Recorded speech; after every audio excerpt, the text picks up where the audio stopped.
that I find grace in your eyes. I'm a stranger. I'm a nothing. I'm a nobody. And of course, God came to where you are. Listen, she did not listen of heaven, but hey, God made it possible anyway. So here we find that her relationship, not only that, but she had followed his instructions. We see these restrictions at the end of this, and we're getting, hey, don't go somewhere to glean. You don't need to go anywhere else to glean. You just stay right here. You eat whenever they drink, you drink. Right? You remember that? Hey, she followed his instruction. How that the blessing, we follow his instructions. And did not only that, but together with God, they shared. Look at verses of the Bible says that she took up and went into the city, and her mother, she brought forth, notice this, and gave to her that she had reserved after that she was sufficed. Now she's sharing her. Now Ruth has often been criticized by some because of the last statement in verse number 18. The Bible says she gave unto her that which had reserved was sufficed. Now, outside that word sufficed, you can write satisfied. In other words, she eaten, or maybe not eaten at the time, but she took it out. She gleaned for herself.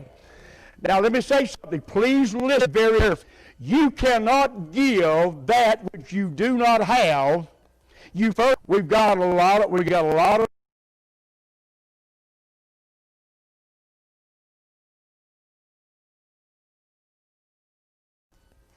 American Express, whatever you got.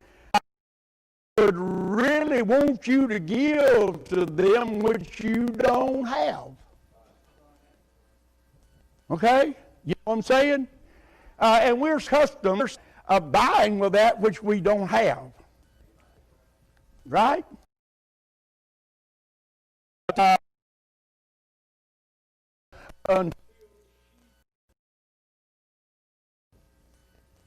So you don't give that which you don't have.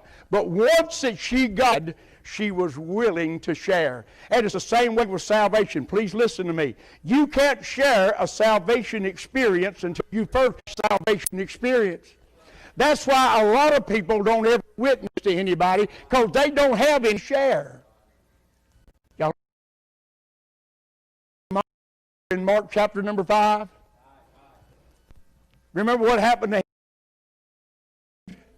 Was he, as the song was sung this morning, once he met him, hey, I promise you, he's clothed, he's in his right mind, he's sitting at the feast. And when you get to Mark chapter number 5, verses 18, I believe it is, he wanted for Jesus, and Jesus said this, in a Barna research,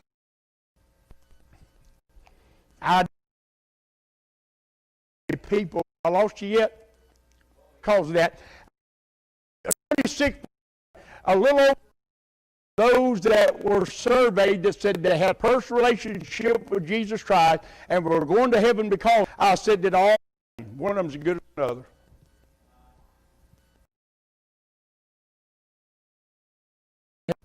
Y'all okay?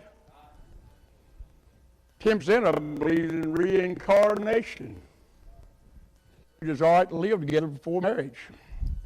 And they say they're going to heaven. But anyway, let's just get away from that. I don't need to be doing with that. Well, we're talking about now this, that her bounty is shared with others. And by the way, you and I have a responsibility to share what we have with others. Right? Yes, he said, I'm a debtor. Romans 1:14.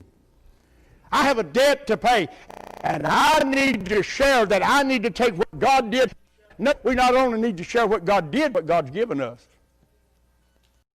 Oh.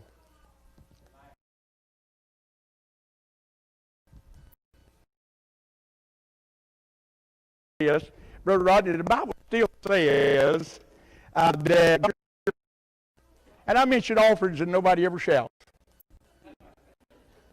Right? Never pass the offering plate in somebody.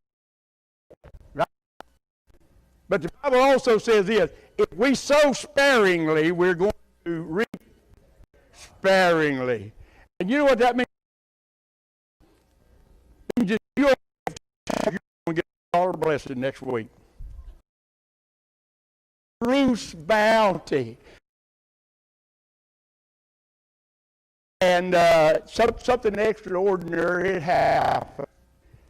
And now Ruth has come home. Naomi has connected.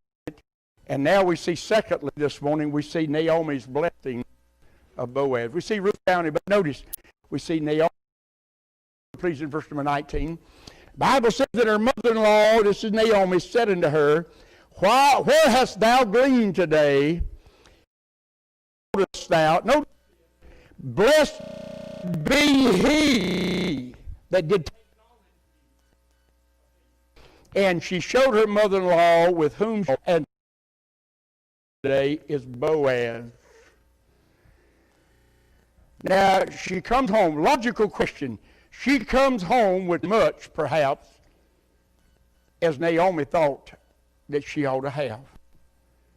And a curiosity grew. She said, has looked after you today. Isn't it amazing if we let our light so shine before men that they'll see us? She blessed him unconsciously. Now notice the wording here. She said, blessed is he that did take knowledge. Now I'll do a little time out right here, because when I mention this word blessed, most of us go back to what a general definition of that word in the Old Testament, even New Testament means. It means what?